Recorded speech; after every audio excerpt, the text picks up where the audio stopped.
Welcome everyone to another spring Judeo-Christian Studies lecture. I think I know probably most of you, but for any who don't, I'm Rana Berger. I'm in the philosophy department here, and I'm the Geisman Chair responsible for directing this lecture series. And if you're a newcomer, please sign our sign-up sheet out there with an email address. We'd love to have you on our email list. Tonight we are indebted to the George Hitchings Terriberry memorial lecture for giving us the opportunity to bring James Carey to campus, a distinguished visiting professor of philosophy at the U.S. Air Force Academy in Colorado Springs. Although some of you know Professor Carey from St. John's College, where he's a tenured member of the faculty at the same time. He's taught on both the Annapolis and Santa Fe campuses of St. John's beginning in 1979, and later served 2 terms as dean at Santa Fe, along with 1 year as acting president of the college. Professor Carey received his PhD from the New School for Social Research after writing a dissertation on Hegel. We had a great time last night discovering that we were in some of the same classes. Didn't know it at the time, but I'm glad to know now. Aaron Gervich and Hans Jonas, and we reminisced a little about the special atmosphere of that institution in those years. Looking over the path Jim Carey has followed, the elements or stages might seem like a surprising combination. They do seem surprising to me. After receiving an undergraduate degree in music and being engaged in music composition, he went on to serve in the U.S. Marine Corps. Now, for some of us here, music plus military equals the guardians of Plato's Republic. So it does make sense in that way. But then, like a select few in Socrates' City and Speech, Jim Carey went on to the study of philosophy. I'm tempted to ask whether acting president of a college is equivalent to philosopher king, but we can discuss that another time.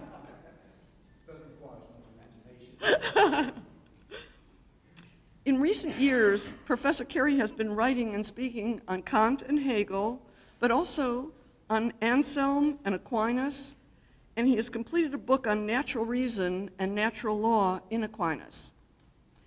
These thinkers, who are probably not studied often enough in departments of philosophy these days, address philosophic questions central to our tradition in a very distinctive way. I have been reading an article by Professor Carey published just this fall entitled "The Pleasures of Philosophizing and Its Moral Foundation." And I have a sense that the title captures the man and his thought. Tonight, I know we'll have much to learn from him on Spinoza's response to Christian Scholasticism. Please welcome Jim Carey.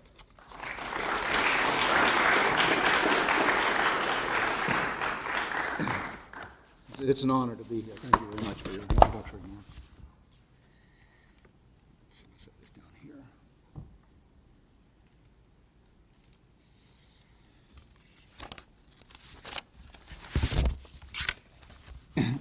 Philosophy, according to the classical, if not exactly the contemporary conception, is the attempt to apprehend the fundamental truths about the constitution of the world, our place in it, and its ultimate ground or cause, if it has one. We have opinions about these things, but philosophy aims at replacing opinion with knowledge. To the extent that philosophy is determined to accept only what can be established through natural, unassisted human reason, it is viewed by some to be of necessity atheistic. A different view is offered by the 20th century philosopher Leo Strauss. In the following passage from an informal lecture that was not published in his lifetime, Strauss writes, quote, "There is a fundamental conflict or disagreement between the Bible and Greek philosophy. This fundamental conflict is blurred to a certain extent by the close similarity in points. There are, for example, certain philosophies which come seemingly close to the biblical teaching. Think of philosophic teachings which are monotheistic, which speak of the love of God and man, which even admit prayer, etc. And so the difference becomes almost invisible. But we recognize the difference immediately if we make this observation. For a philosopher or philosophy, there can never be an absolute sacredness of a particular or contingent event." End quote. The philosopher, as classically conceived and as conceived by Strauss, is, qua philosopher, committed to the view that whatever access we have to the fundamental principles of the whole can only be through natural reason and ordinary human experience. Such access is available in principle to sufficiently intelligent and reflective human beings at all times and in all places. Philosophy moves towards whatever knowledge of the whole is available to human beings by way of a rational consideration of universal and necessary relationships. The particular and historical, the contingent per se, is elusive to human reason and lies outside its competence. The contingent event that Strauss chiefly focuses his attention on is revelation, or alleged revelation, understood by devout Jews, Christians, and Muslims alike as occurring not at the initiative of human beings, but at the initiative of God. According to this understanding, God reveals himself in his own good time to individuals or peoples of his own choosing. Revelation is then absolutely unanticipatable by philosophers or by any other human beings. As Strauss sees it, if there is revelation, philosophy becomes something infinitely unimportant. That's a quotation. For what even the greatest philosopher could discover through reason about the principles of the world would pale to insignificance in comparison to what the fundamental cause, God, might reveal about himself and his relationship to the world. The philosopher, as classically conceived, is obligated to demonstrate, if only to himself and to his fellow philosophers, that the way of philosophy and not the way of faith is the most choice-worthy way of life for those who have the ability and the opportunity to live it. To do this, the philosopher must, according to Strauss, attempt to demonstrate not only that revelation has not actually occurred, but that it is not even possible. Strauss recognizes that there are two formidable alternatives to philosophy as he conceives philosophy. One, of course, is the Bible and biblical religion. The other is Heidegger, according to whom reason is not adequate to disclose the deepest truths of being. As Heidegger sees it, rational inquiry is a flight, or kind of flight, from the temporal finitude that is definitive of human experience, a flight towards hypostasized abstractions that the philosopher misinterprets as eternal and necessary being. The classical philosopher overlooks the fact that being itself has a history. This history is not governed by any rational necessity, not even by a rationally articulable dialectic, as Hegel thought. History is contingent, and for Heidegger it has, if not quite absolute sacredness, at least absolute significance. It is not surprising, then, that Strauss exerts great effort to rehabilitate classical philosophy, and not just classical political philosophy, against the two quite different challenges of the Bible and Heideggerian historicism. There is, however, another alternative to philosophy that is more formidable than Strauss recognized, and that is the rational theology, or as it is sometimes called, the natural theology of medieval Christian scholasticism, especially as developed by Thomas Aquinas, about whom Strauss has things to say, and by Duns Scotus, about whom Strauss has almost nothing to say. The scholastic project is dual: one, to determine on the basis of reason and ordinary human experience alone what can be known about the ultimate foundation of the world, its constitution, and our place in it.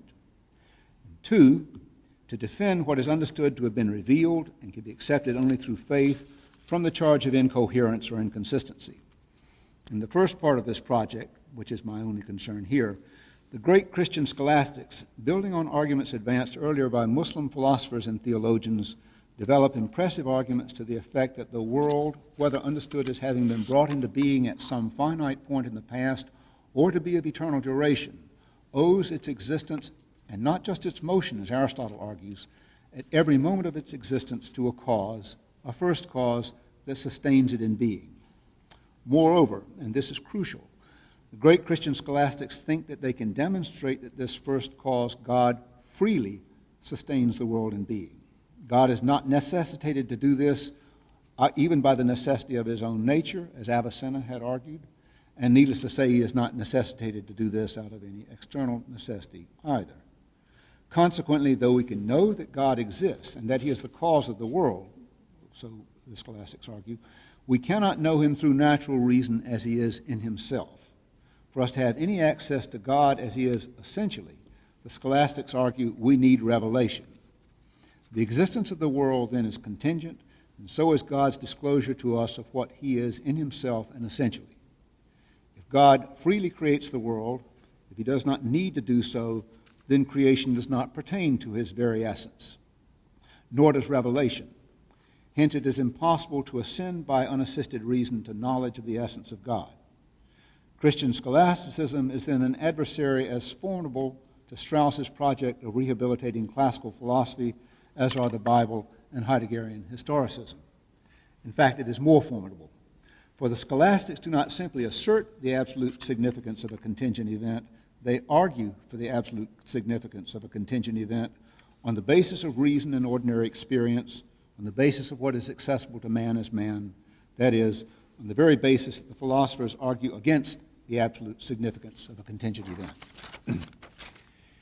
Strauss underestimated the force of Thomas's rational theology because he thought, mistakenly, that it was logically based on either an Aristotelian theory of motion, indeed a whole astronomy, that has been repudiated by modern natural science, or on the claims of biblical revelation, or on both.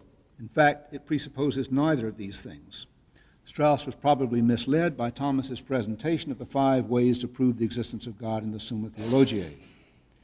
The first way, the argument for a first cause of motion, a prime mover, does indeed presuppose an Aristotelian theory of motion, and the 5th way presupposes a conception of teleology that is of Aristotelian provenance.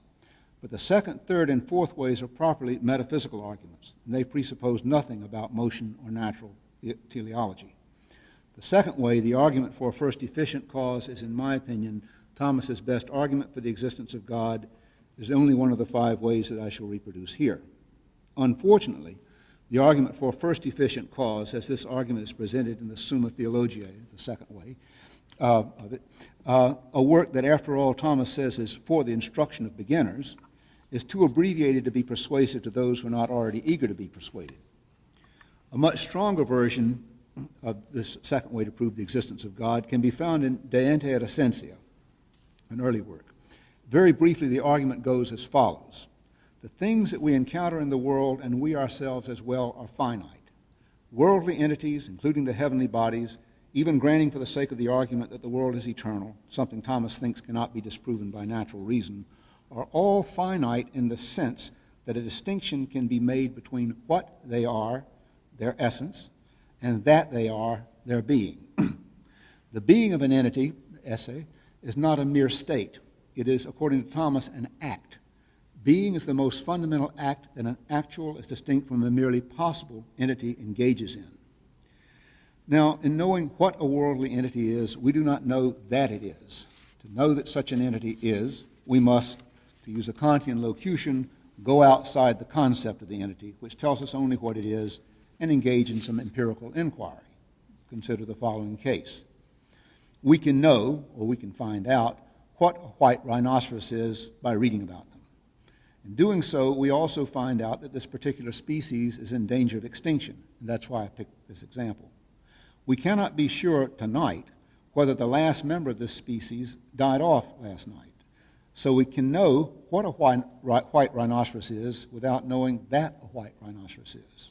We can know, at least in part, what pertains to the essence of this particular worldly entity without knowing anything about its being, its esse. It may exist, but then again it may not.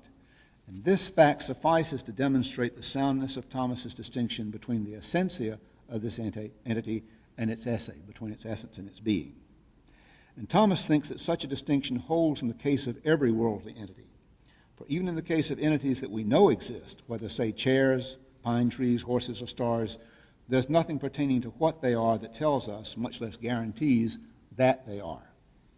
Worldly entities, Thomas argues, are composed. They're not composed in Aristotelian language of form and matter only. In fact, they're not even composed of form and matter necessarily, for angels, if they exist, are immaterial beings. But all these entities, angels included, are composed of being and essence. Each of these entities relies for its composition of being and essence on a cause that is distinct from it, on what Thomas calls an efficient cause, which for him is not just a cause of motion. No entity composed of being and essence can be responsible for its own composition.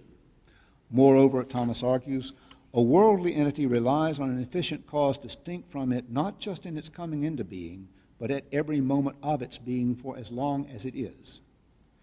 Now, if the efficient cause of an entity is itself composed of being and essence, then it in turn relies also at every moment of its being on a composer distinct from it, and so on.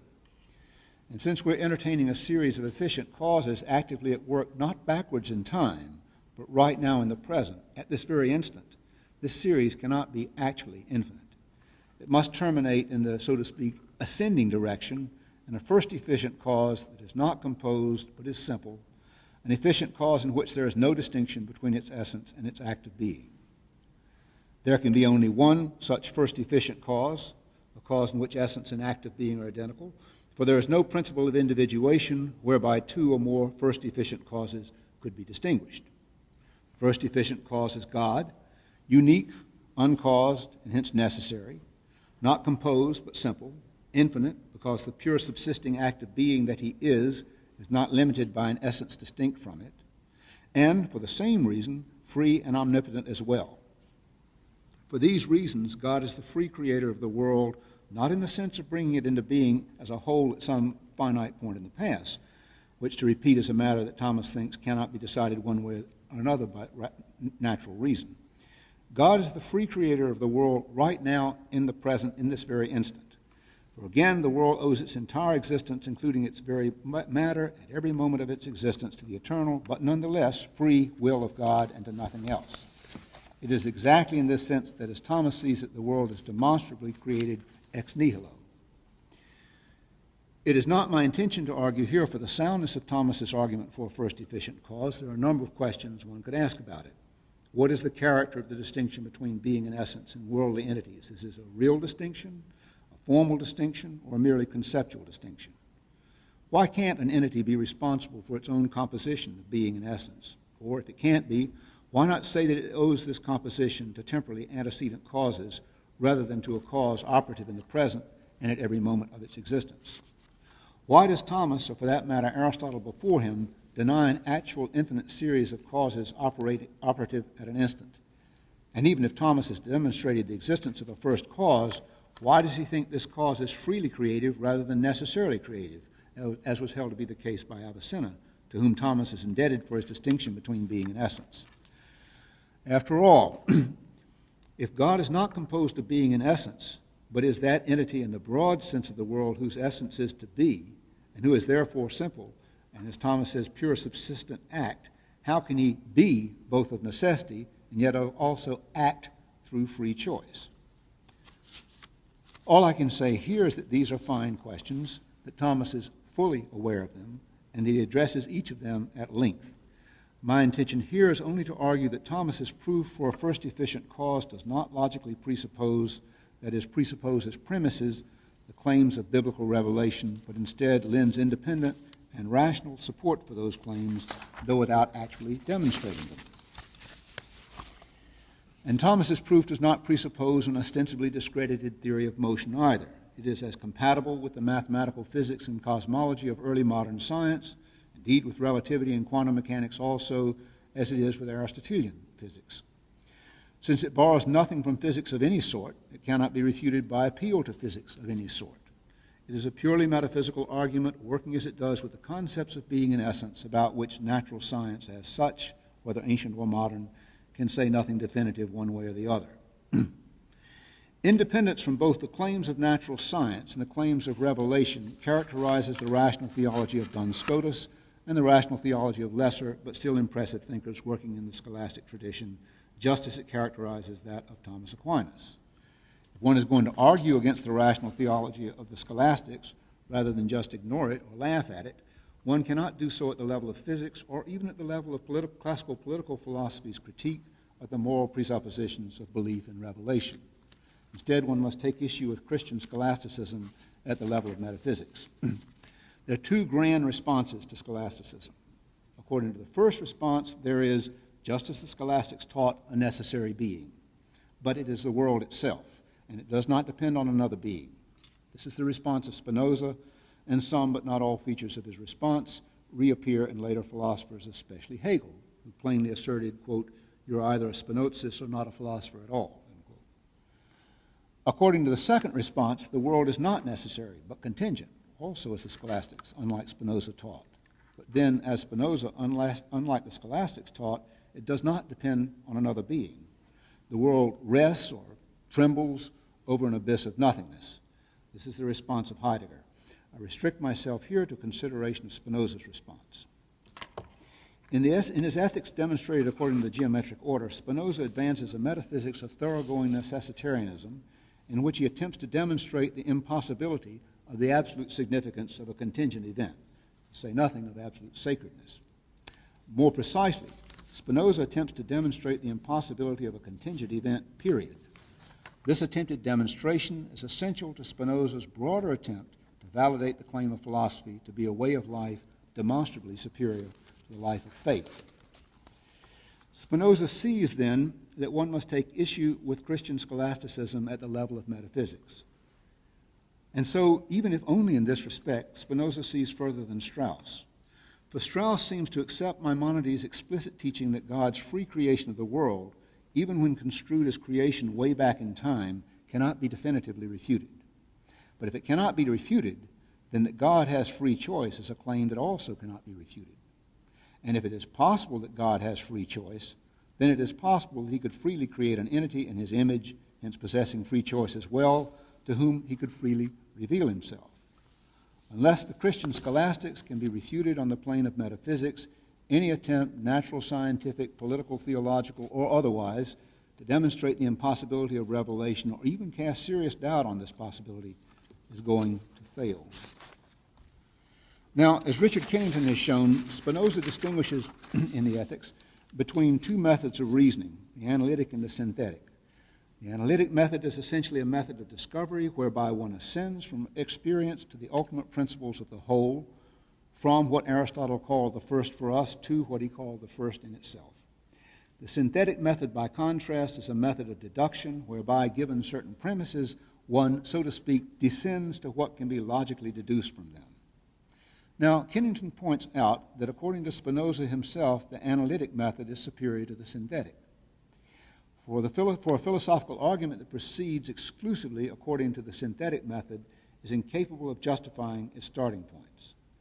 It may result in an account of things, perhaps even the whole of things, that is both consistent and comprehensive. But unless this argument can demonstrate the falsity of all alternatives, it remains but one account among others. One cannot know definitively that what is shown in an argument that proceeds exclusively according to the synthetic method is true of necessity. What seems to be needed first is an argument that proceeds inductively according to the analytic method and culminates in establishing as truths what can subsequently serve as premises of an argument that proceeds deductively according to the synthetic method. This twofold procedure, an analytic assent to first principles, followed by a synthetic descent to demonstrated conclusions, is Spinoza's own ideal. But it hardly appears to be met in the Ethics, least of all in Part 1 on God. We are presented at the outset with 8 definitions and 7 axioms, and Spinoza tells us nothing about how he arrived at them. The order of demonstration is, as Spinoza says in the very title of the work, geometric. It is the order that, for example, Euclid follows in his Elements. And the results of such a procedure can be remarkable indeed, but they remain hypothetical. For, as Socrates says in the 7th book of the Republic, with specific reference to geometry and similar deductive arts, if the starting point is what one does not know, and the conclusion and what's in between are woven out of what one does not know, what device is there for such agreement ever becoming knowledge? One might be tempted to think that Spinoza's theological political treatise, which proceeds at least roughly according to the analytic method, is intended to justify the principles with which the Ethics begins. But it does not justify them. For whatever the treatise accomplishes by way of calling into question the coherence of the Bible, it does not ascend to the principles with which Part 1 of the Ethics begins. According to Kennington, the analytic method comes into play in Part 2 of the Ethics, especially after Proposition 13, where Spinoza begins to develop his physics. But Spinoza does not simply appeal to experience from this point on. He continues to demonstrate his propositions according to the synthetic method, both by introducing new axioms and lemmas and postulates as well, and by appeal back to the definitions, axioms, and propositions of Part 1. And even if one could show that a purely analytic argument is coursing subcutaneously below the synthetic surface of Part 2, there is no way any analytic argument, starting as it must from ordinary sense experience, can ascend by induction to the premises of Part 1. So the question remains, how can the initial premises of the ethics be justified? The limitations of the synthetic method employed in demonstrating the propositions of Part 1 might lead one to suspect that Spinoza is less than fully sincere in the presentation of his teaching on God. Kennington suggests that Part 1 was intended to be, quote, an accommodation, presumably exoteric, to theism. I find this suggestion implausible, for no one in his right mind was fooled by what Spinoza was up to in the Ethics, least of all in Part 1. The book was recognized at once as presenting an altogether heterodox account of God, and its pantheistic teaching was held by many to reduce to atheism simpliciter. Its ostensibly exoteric surface was as shocking to readers with orthodox theological commitments as any esoteric teaching allegedly concealed beneath the surface could be. As for later thinkers who were, naively as it is alleged, charmed by the view of Spinoza as the God-intoxicated philosopher, they were attracted to him primarily because of his heterodoxy. It is precisely the heretic to whom they were and are attracted. Spinoza gives the reason for why the ethics does not proceed according to the analytic method, an extremely interesting passage in Part 2. In this passage, Spinoza, speaking of the procedure of many and of the confusion into which he thinks they are led, says that they did not hold to the order of philosophizing, for the divine nature, which should be reflected on before all else, because it is prior both in cognition and nature, they believe to be last in the order of knowledge, and things, which they call objects of the senses, they believe to be prior to all else. Hence it happened that while they were considering natural things, about nothing did they think less than about the divine nature. And when afterwards they applied the mind to considering the divine nature, about nothing could they think less than about the first fictions upon which they built their knowledge of natural things. And so it is no marvel that they have contradicted themselves all over the place. End quote. The many that Spinoza is referring to are most likely the Christian scholastics. Setting to one side his assertion that these thinkers contradict themselves all over the place, an assertion to which we shall return shortly, Spinoza makes a remarkable concession. By starting with a sensible experience of worldly entities, with what is first for us, the scholastics, like Aristotle, hold, one, that these entities are divided in terms of substance and their attributes, and two, that sensible substances depend on something that is not sensibly experienced, whether a prime mover, which is of course all that Aristotle argues for, or a first efficient cause, a cause of being, which is what the scholastics argue for. Sensible substances, according to Aristotle, are not exclusively responsible for their own motion, nor are they, according to the scholastics, responsible for their own being. These conclusions, Spinoza says, are erroneously arrived at because these thinkers do not start with God, who, he says, is first in the order of both cognition and reality. That is to say, these conclusions are erroneously arrived at because these thinkers proceed according to what Spinoza holds to be the superior analytic method. The synthetic method that characterizes the Ethics, Part 1 in particular, is forced upon Spinoza faute de mieux. And yet he sees a remedy for the deficiencies of this method, which we shall consider shortly. But first, let us take a closer look at how Spinoza employs the synthetic method. When we examine the organization of Part 1 of the Ethics and compare it with Book 1 of Euclid's Elements, we note some similarities. Both works begin with a list of definitions, and after the definitions, some axioms, which Euclid calls common notions. And both works consist of propositions that are demonstrated, from the simpler to the more complex. But there are some significant differences between the two works. The most striking of these is that in Book 1 of the Elements, we're given not only definitions and axioms in advance of the actual propositions that are to be demonstrated, but postulates, 5 of them as well. The first 3 of these postulates bear exclusively on the construction of geometrical figures. It is postulated, for example, that a straight line can be drawn between 2 points. But the last 2 postulates state certain geometrical relationships as truths, namely that all right angles are equal and that certain angular relations preclude parallelism. Postulates have it in common with axioms that they cannot be demonstrated. But unlike axioms, postulates are not construed as self-evident, but plausible only. The denial of a postulate does not lead to a manifest contradiction, for if it did, the postulate could be demonstrated by reductio ad absurdum. Now, though in other books of the Ethics, Spinoza lists postulates, in Book 1 he does not. If his definitions are reasonable and his axioms are self-evident, then since he does not make use of postulates, his premises do not contain anything merely plausible, even though it proceeds according to the synthetic method of logical deduction. If the definitions are reasonable and the axioms are self-evidently true, and if the demonstrations based on them are valid, then the demonstrations are sound as well, and the conclusions are necessarily true. They are more evidently true than Euclid's propositions precisely because they do not contain postulates. An equally striking difference between Book 1 of the Ethics and Part 1 of Euclid's Elements is that, unlike the latter, the former contains scholia, and it concludes with an appendix, which is a general scholium. Some of the scholia are explanatory only, and in these Spinoza merely elaborates on what he has argued for and the propositions to which they're attached. But in other scholia, he tries to show that the orthodox theological conceptions of God that are at odds with his own entail either manifest absurdities or conclusions that the theologians themselves would not want to accept. These latter scholia are not explanatory but dialectical. In fact, they exhibit the very dialectic that Socrates speaks of in Book 7 of the Republic. Hypotheses, in this case the claims of the scholastic theologians, are ostensibly destroyed.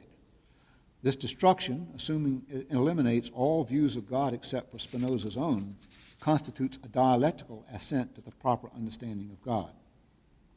If it succeeds, it fully justifies the synthetic deduction from the first principles that are presented at the beginning of the Ethics. The dialectical scholia compensate for the absence of an analytic complement to the synthetic method that more conspicuously constitutes Part 1.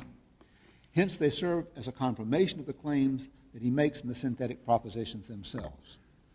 We shall consider the most important of Spinoza's dialectical scholia shortly, but before that, let us first take a look at some of his more interesting definitions and axioms. Spinoza defines substance as that which is in itself, in se, and is conceived through conceived through itself, per se, which is to say, that whose concept does not need the concept of anything else from which it must be formed. That's his definition. Thomas and the scholastics in general get their understanding of substance from Aristotle. For Aristotle, substance, ousia, can be characterized negatively as that which neither exists in an underlying subject nor is predicated of a subject. Knowledge of Greek, say, exists in a subject, namely the human soul, and does not exist apart from it. And the color brown is predicated of a subject, for example, a horse. Neither knowledge nor brown is a substance. Moreover, man can be predicated of a particular man. Man in general, we would say, can be predicated of a particular man. Socrates is a man. But a particular or individual man, such as Socrates, neither exists in an underlying subject nor is predicated of one.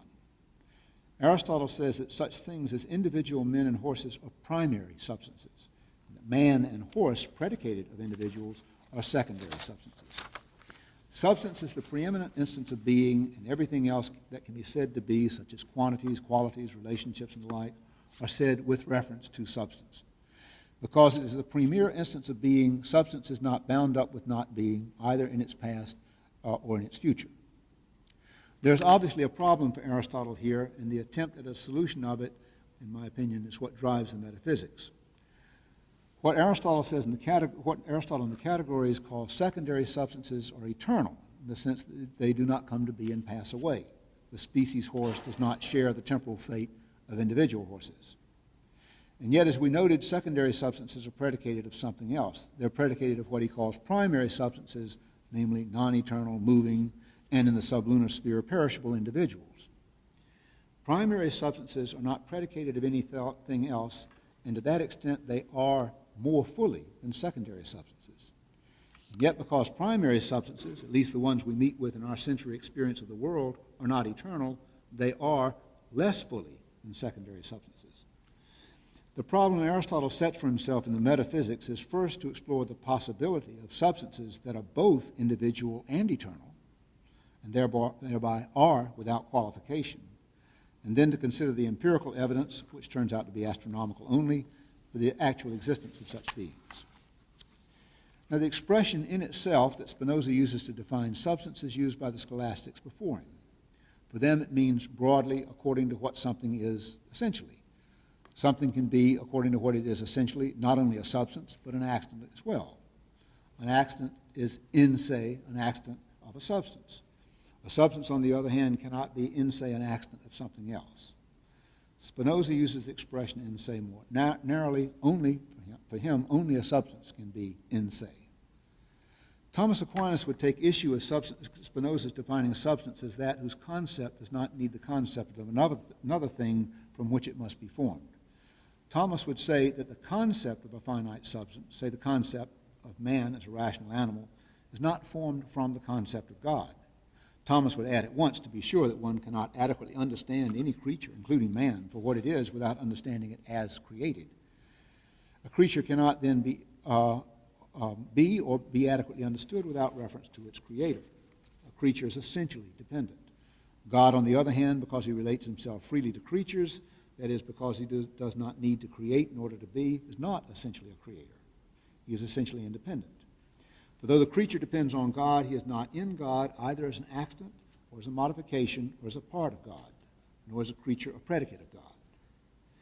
We can see then that with his definition of substance alone, Spinoza rules out from the very beginning the possibility of dependent substances, and a fortiori the possibility of created substances. He has ruled out any causal relation between substances, and he has ruled out any way in which two or more substances can be members of a broader community of substances. Indeed, he has defined substance so that he can argue that there is only one substance. The multiple substances of Aristotle and the medieval thinkers Spinoza calls appropriately enough things, but he argues that all things are but modes or modifications of the one and only substance that exists. So Spinoza's definition of substance is laden with implications. It is laden with controversial implications, and hence it is itself controversial, and the same can be said of his definition of modes. Let us turn now to his axioms. In the absence of postulates, they would appear to be the foundation for the argument of Book 1. As axioms, they're supposed to be self-evident. Are they? On the surface, axioms 2 through 7 appear uncontroversial. Axiom 3, for example, states that from a given definite cause, an effect necessarily follows, and if no definite cause can be granted, no effect can follow. Note that Spinoza is not claiming it as axiomatic that every event must have a cause, a proposition that Hume calls into question and that Kant labors mightily to establish, but only that every effect must have a cause. This claim is analytically true and self-evident. Something could not be an effect unless it had a cause. Axiom 1, however, is more complicated. All things that are either in themselves or in something else.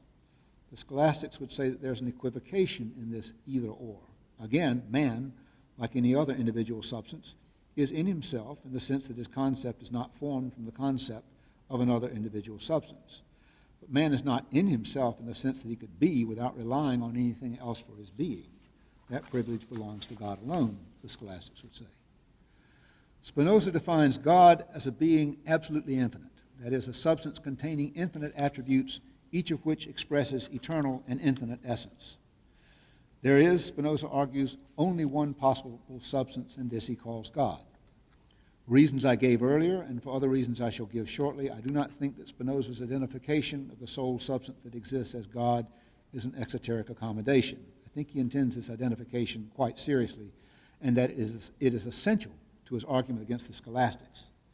Spinoza advances an argument for the existence of God, and I think he intends this argument quite seriously as well.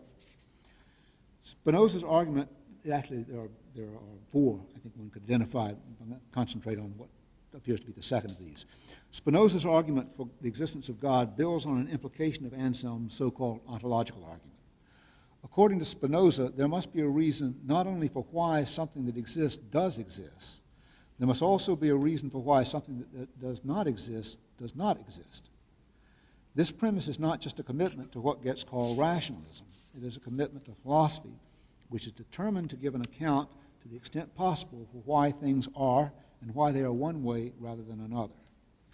Spinoza says that there are only three reasons for why something non-existent does not exist. Either it was never made, or it was destroyed, or it cannot exist because it is a contradiction in terms. Spinoza is convinced that these three reasons, never brought into being, taken out of being, and cannot be, are exhaustive, and I think he is right about this. If God does not exist then, and here Spinoza initiates a reductio ad absurdum, in part, it cannot be because he was never made, the first reason, because then he would be inferior in some respect to whatever it was that made him, and hence he would not be God. And for the same reason it cannot be for two, because he was destroyed. For if God does not exist, because the very concept of God's being destroyed is at odds with the concept of God. So if God does not exist, it can only be because he cannot exist. That is, because the very concept of God is a contradiction in terms. If God does not exist, it can only be because it is logically impossible for God to exist. But from this conclusion, it follows at once, perhaps startlingly, that if God can exist, he must exist. That is, the possible existence of God entails uniquely the necessary existence of God. Of course, this reasoning, which I think is impeccable, does not establish that God exists, only that, to repeat, if it is possible for God to exist, then he must. The next stage in a proof of the existence of God is to demonstrate that it is logically possible for him to exist, for then his actual, if so, his actual and indeed his necessary existence can be established in short order. A demonstration of the possible and hence necessary existence of God was undertaken well in advance of Spinoza by Duns Scotus in an insufficiently appreciated modal argument of great sophistication. Spinoza presents this argument in 4 different works, in the most mature of which it's developed over the course of about 70 pages of tight and complex reasoning. Spinoza's argument is, to say the least, less complex than Scotus's, but his reasoning imitates Scotus's. If Spinoza's definition of substance is sound, and as we've seen this is a very large if, then an internal contradiction in the concept of God would amount to an internal contradiction in the concept of substance itself. There would be no substance, hence no modification of substance, hence no things. The impossibility of God's existence, as Spinoza defines God, would entail the impossibility of anything whatsoever. Now, the sole existing substance Spinoza calls indifferently God or nature.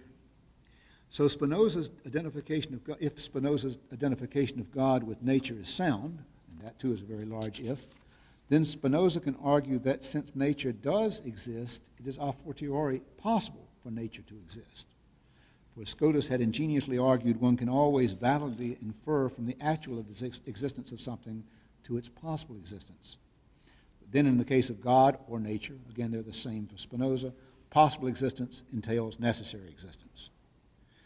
In proving the necessary existence of God, Spinoza proves, he thinks, the necessary existence not of a transcendent creator, but of the immanent order of nature or the world. By appeal to his peculiar and controversial definition of substance, he attempts to turn the table on the Christian scholastics. There's indeed a necessary being, it is the world itself. The world does not need a creator situated above it, either to bring it into being or to sustain it in being. Spinoza then needs his version of the ontological argument to demonstrate the necessary existence of the world, and in the sequel, the necessary existence of whatever in any way exists. Spinoza needs his version of the ontological argument to rule out the absolute significance of a contingent event. Neither the later parts of the ethics nor the theological political treatise can possibly accomplish such a thing. If and only if his version of the ontological works is Spinoza able to situate beyond all doubt the claim of philosophy to be the right way of life for those who have what it takes to live it. Now, to justify the claim that for Spinoza, God and nature are identical, we need to look more closely at the middle term, nature, that unites them, unites God and world. Spinoza distinguishes between 2 senses of nature.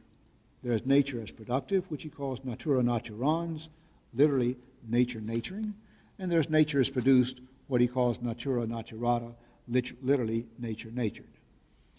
Since Spinoza identifies God and nature, we would expect a parallel distinction in what he says about God, and we find it in his distinction between substance and its modes or modifications.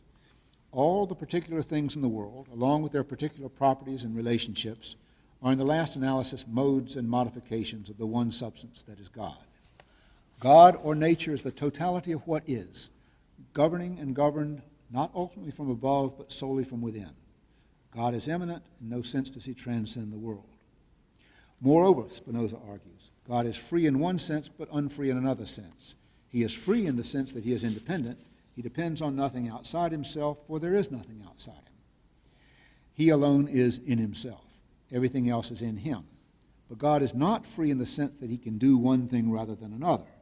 God is necessary not only in his existence, but in his activity as well. God or nature not only is of necessity, but produces of necessity.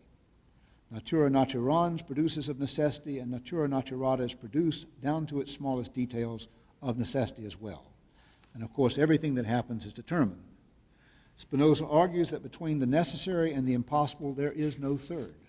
What appears to us as merely possible appears to us this way only because with our limited intelligence and our florid imagination, we fail to see that it is either necessary or impossible. In effectively identifying God with nature as a principle governing within the world and not above it, has Spinoza unmasked himself as an atheist? Certainly he has, if denying the existence of the biblical God is equivalent to denying the existence of God. But this equivalence is questionable. Spinoza has, to be sure, argued against the existence of the God of Abraham, Isaac, and Jacob, to say nothing of Jesus Christ. But in arguing against the existence of the biblical God, Spinoza has manifestly had to argue for the existence of God as a necessary being, indeed necessary in every respect, and moreover eternal, immortal, unique, omnipresent, and omnipotent, a being who governs the world and is productive of every particular within it. This being, God, has infinite attributes, Spinoza claims, and these attributes are themselves infinite and coextensive with him. We humans know only two of these. One is extension, which Spinoza argues does not imply that God is composed of parts. The other attribute of God that we know is thought. God is the thinking thing, res cogitans. How Spinoza can claim with a straight face that his God, that is nature, actually thinks is something we shall consider in a minute. The form of Spinoza's reasoning in Part 1 is basically sound. It consists of propositions that are directly demonstrated via the synthetic method on the basis of definitions and axioms that, though questionable here and there, are certainly not nonsensical. And these propositions are complemented by reductionis ad absurdum in the scholia that, if successful, dispel the appearance of arbitrariness in the definitions and axioms and leave them as the sole principles on which one can base a consistent and comprehensive account of reality. Thus far, I have argued for the general integrity of Spinoza's procedure in Part 1, and turning now to the crucial reductionis ad absurdum that Spinoza presents in the Scholia, and which are intended to be decisive, I shift ground. I shall argue that these reductionis are not successful. In the second Scholium, Proposition 33, Spinoza claims that had God brought things into existence in any way other than he did, that would imply imperfection in God, if not an entirely different God.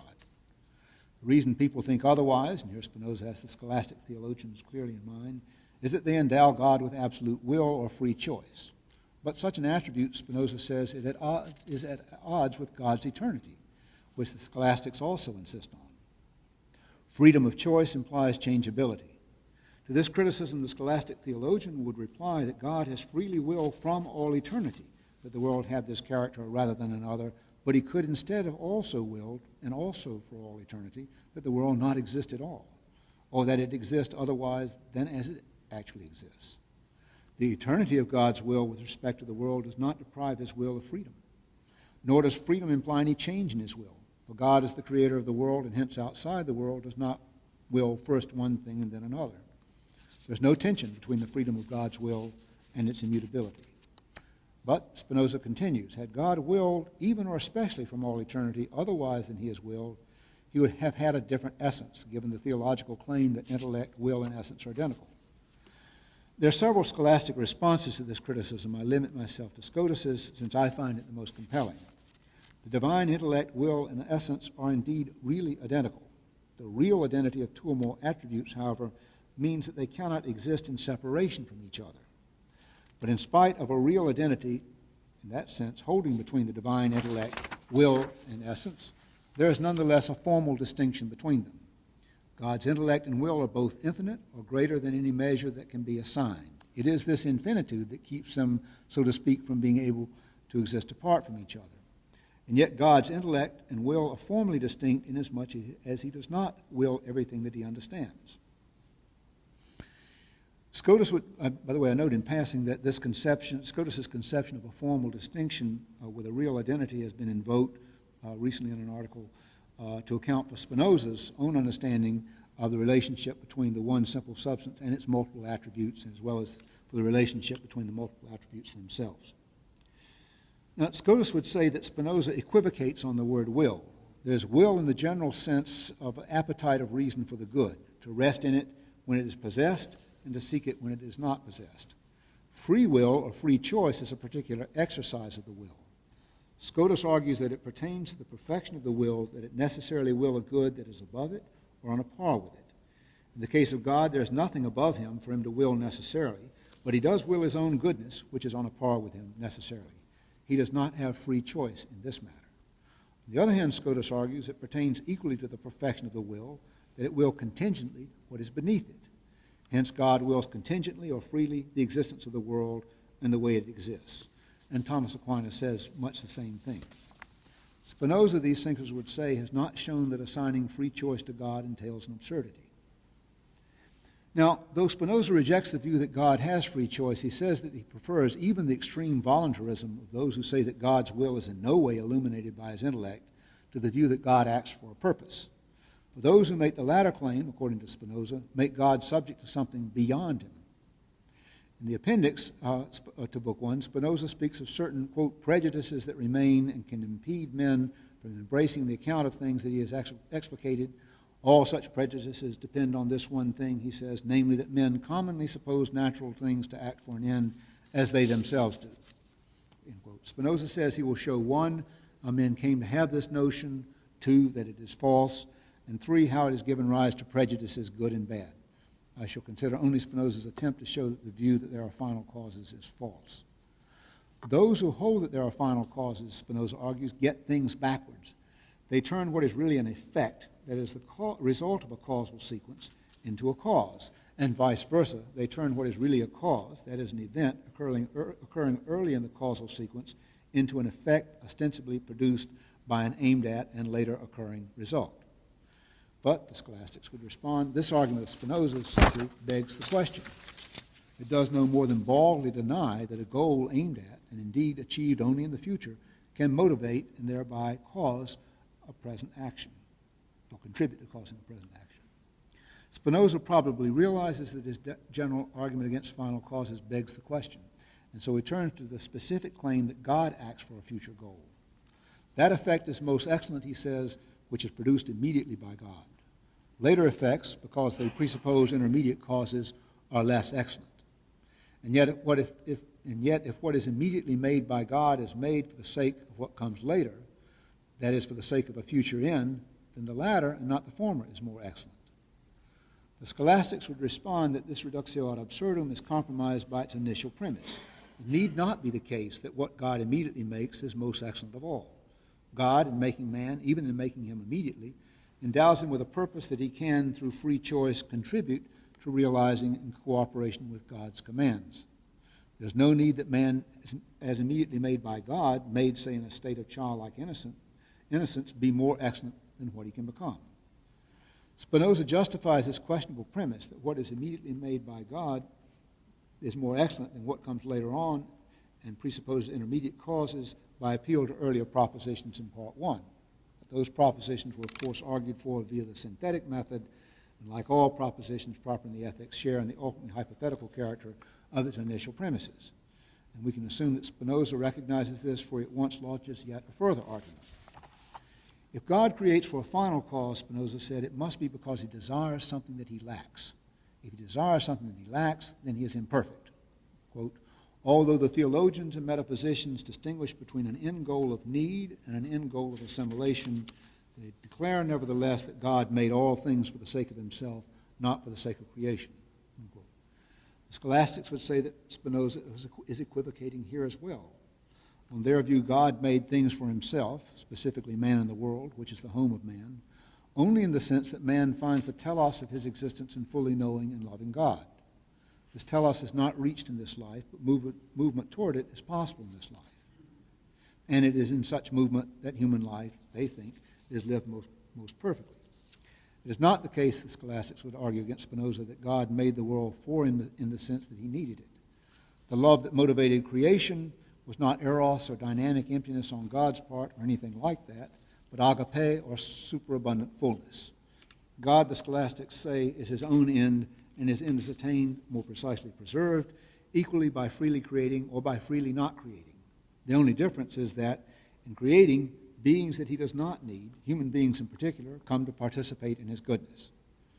When Spinoza attributes to his theological opponents the view that God made all things for the sake of himself, not for the sake of creation, he introduces a false disjunction that ignores the distinction he has just acknowledged between an end goal of need, which would indeed imply a want or lack, and an end goal of assimilation, which implies no lack whatsoever.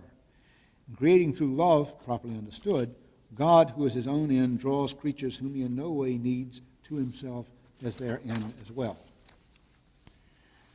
The attempted reductionis ad absurdum that Spinoza advances in the Scholia do not establish that the scholastic understanding of God entails irremediable contradictions.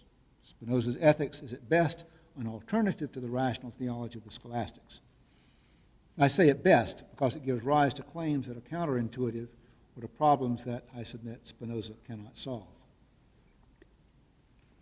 In the first place, Spinoza's necessitarianism commits him to the claim that things are either necessary or impossible, there is no third. It follows from this claim that all propositions about things are necessarily true or necessarily false.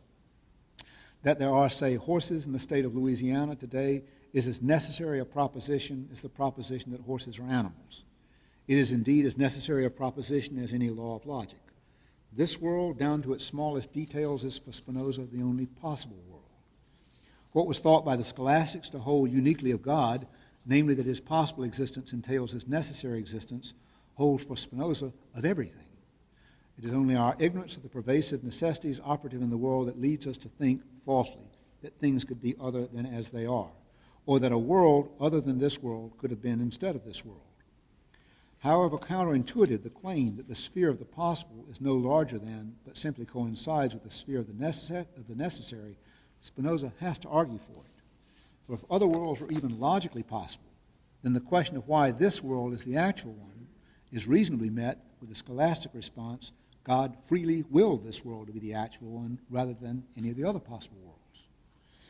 In the second place, in spite of Spinoza's necessitarianism, there's nothing in his concept of God that accounts for why the particular modes or things that we encounter in this world are these modes and not others, or even why the particular laws of nature are these laws and not others. As Spinoza sees it, the scholastic appeal to divine free will boils down to an appeal to ignorance, and the scholastics would concede this at once. But they would add that Spinoza is in a worse position. For if the world is necessary throughout, then there should be some rationally accessible connection between substance and the particular modes or things that actually exist, such that we could either, one, synthetically deduce the existence of just these modes and no others from the concept of substance, or two, ascend analytically from our experience of these modes to the concept of the one substance of which the modes are ostensibly only modifications. Spinoza does not establish, he only stipulates a connection between substance and what we encounter in concrete experience. Kennington criticizes Spinoza on this point. I think his criticism is fully justified. Spinoza's inability to exhibit any connection between God and the world we actually live in renders his claim that the latter is but a necessary modification of the former more questionable, logically speaking, than the scholastic claim that the world exists solely through the free will of God. In the third place, Spinoza says that modes are affections or modifications of the one substance. The term parallels Aristotle's pathe. Modifications are the various and varying ways in which substance can be. What for Aristotle are modifications of substances, in the plural, become for Spinoza modifications of modifications. Spinoza takes the view then that there is no irreducible distinction between the individual things we encounter and experience and their modifications. And this view of things gives rise to a question which the scholastics would assuredly ask. Since not only on the Aristotelian view, but on the common sense view as well, it is individual things and not their modifications, such as color, size, and position, as individual things and not their modifications that are capable of acting and interacting, how can Spinoza understand an individual man, in contradistinction from his modifications, as an agent? Spinoza's answer to this question is consistent with his general determinism. The individual human being is no more an agent than his modifications are. The individual human being and his modifications alike are determined, more precisely predetermined, effects of nature. They are equally parts of natura naturata, as generated by natura naturans. The only agent, strictly speaking, is natura naturans, the actualizing of which is to some extent up to us, as the scholastics following Aristotle insist. Universal determinism is a theory of action upon which we cannot act. This fact does not disprove determinism, but it strongly suggests that we cannot know, indubitably know, that determinism is true. In the fourth place, though it has been argued that Spinoza's denial of final causes is intended to hold only for God, not for individual things, the very intelligibility of the world suggests that it is purposive for our rational investigation of it. Philosophers and theologians have accounted for the relation between the intelligibility of the world and our intellectual apprehension of it in various ways. According to Plato's Socrates, and as Aristotle interprets Plato, the world is governed by intelligible principles or forms, and the human intellect is able to discover. According to Kant and Husserl, the intelligibility of the world is not discovered by the human intellect, but is constituted by the human intellect, functioning as transcendental subjectivity. In our investigation of the world, we encounter what we have already, so to speak, put into the world. A third way of accounting for the intelligibility of the world is that of the scholastics, which combines the discovery account of Plato with an anticipation of the constitution account of Kant and Husserl. The world is indeed constituted by an intellect. The constituting intellect, however, is not ours but God's. An infinite or unlimited intellect has created a world governed by intelligible principles, which the finite and limited intellect of man, itself an image of and participant in the divine intellect, can subsequently discover. Now, Spinoza presents yet another way of accounting for the relation of our intellects to the intelligibility of the world. According to him, God or nature has infinite attributes, again of which we know only two, thinking and extension. There has to be an intimate relation between these two, for everything that is, and not just man, has to exhibit something of both thinking and extension. Since the one substance, God, is omnipresent, his thinking and extension are coextensive with him. That man is both extended in thinking is incontestable, but for Spinoza, even a stone, not exactly thinking as we experience thinking, is nonetheless engaged in something that, in spite of its primitive character, is an anticipation of human thinking. This something for Spinoza is the conatus. The endeavor of a thing to persist in the state it is in, Spinoza says, is the very essence of the thing. The extendedness of a stone does not suffice to distinguish it from a mere geometrical figure. What the stone, as distinct from a mathematical abstraction, exhibits is inertia, a resistance to being moved out of the state it is in, which could be rest or uniform motion or gravitational acceleration. The difference between conatus and a stone and a tree and a horse and a human being is a function of the different degrees of complexity of these four things, in particular their degrees of internal or organic complexity. And so when Spinoza comes to speak of human thinking, he says, quote, the mind, both insofar as it has clear and distinct ideas and insofar as it has confused ideas, endeavors to persevere in its being for an indefinite time and is conscious of this effort. Now, the scholastics would say that Spinoza's endeavor is itself goal-oriented, as every endeavor is. A thing's endeavor to persist in its being has a future goal, if only to be in the next instant, just as it is in this instant. And it is for this reason that Thomas Aquinas speaks of the inclination, he could have used Spinoza's word conatus, to self-preservation, which he says is common to all substances, as an inclination to an end. That's Thomas Aquinas. One can imagine, though just barely imagine, a world in which things do not endeavor to preserve themselves. But such a world would be entirely unintelligible. There would be no continuity, not even an appearance of continuity, from instant to instant. Now, to repeat, Spinoza's answer to the question of why the world is intangible, what Husserl calls the great enigma, is that there is a parallelism, even a real identity with a formal distinction between the attributes of the substance, the one substance, the only two attributes of which we know, being extension and thinking. Now, since the human mind is but a local, albeit remarkable manifestation of these two attributes, we would expect it to reflect the physical things of nature. Actually, the human mind is a local, albeit remarkable manifestation of thinking.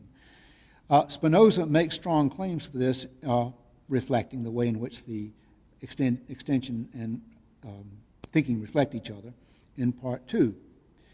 The most striking of these claims is that the order and connection of ideas is the same as the order and connection of things. It's a quote. If the human mind is but a local manifestation of the infinite thinking that is conatus and conatus only, then the ideas that make up the human intellect are governed by and only governed by the principles of inertia that, according to mathematical physics, is operative in all things. But it is right on this point that we encounter a problem, and it is by briefly taking note of it that I shall conclude my talk. The human mind is characterized by what the scholastics call intentionality, a concept rediscovered by Brentano and extensively elaborated by Husserl. The most striking feature of intentionality is not simply that acts of consciousness, such as thinking, perceiving, desiring, willing, and even fantasizing, are directed to objects, though this is plenty striking itself, but that the immediate object of an act of consciousness, namely the intended as such, what Husserl calls the noema, is characterized by an atemporal identity that has no complement among physical things. For the latter are caught up in temporal flux and are constantly undergoing modifications. But the intended as such, say a Euclidean proposition like the base angles of isosceles triangles are equal, is the same proposition every time one thinks of it. Our acts of thinking as directed to this proposition are indeed multiple and temporally succeed one another. But the thought about, that is, the proposition itself, is one, and it is atemporal. Moreover, as Plato saw, it is, or certainly can be, one and the same atemporal proposition, even when considered by multiple thinkers. Physics, as the general science of bodies in motion, including, of course, particles in motion, cannot account for the atemporal self-sameness of ideas, forms, or noemata. In fact, physics, as the general science of bodies in motion, cannot even account for the atemporal self-sameness of its own laws. Pace Spinoza, the order and connection of ideas is not the same as the order and connection of things. But Spinoza says that this proposition is evident from Part 1, Axiom 4. According to this axiom, the knowledge of an effect depends on the knowledge of a cause. As stated, this axiom is relatively uncontroversial. The problem lies in Spinoza's employment of it. But this employment is undercut by the experience of human thinking itself, which is not even possible without a consciousness of the identity of the object thought about as it is thought about. If Spinoza's proposition that the order and connection of ideas is the same as the order and connection of things is false, as I think it is, and if this proposition indeed follows from Axiom 4 of Part 1, then either Axiom 4 is itself false, or much more likely, Spinoza's employment of it is unjustifiable. But since Spinoza employs Axiom 4 as early as Proposition 3 and 4 of Book 1, and since he builds on these propositions throughout the Ethics, his whole procedure in this work and the necessitarianism it purports to demonstrate is rendered questionable, to say the least, by the actual phenomenon of human thinking. Neither in the synthetic method that Spinoza employs in demonstrating the propositions of Part 1 of the Ethics, nor in the reactionis ad absurdum that he employs dialectically in the scholia appended to these propositions, in neither of these places has Spinoza refuted the scholastic conception of God as relating himself to the world through free choice. Not only does Spinoza's attempted demonstration of thoroughgoing necessitarianism rather far short, of refuting the possibility of God's freely creating the world and revealing himself to individuals of his own choosing, it also generates a cluster of problems that do not admit of a solution consonant with the principles that Spinoza employs in his attempted demonstration. In light of the breakdown of Spinoza's case for thoroughgoing necessitarianism, the friends of philosophy would do well, I suggest, to take a fresh look at the rational theology of the scholastics, disburden of the premise, however powerful the prejudice by which it is sanctioned, that this theology logically presupposes either an outdated physics or the claims of biblical revelation. Thank you very much.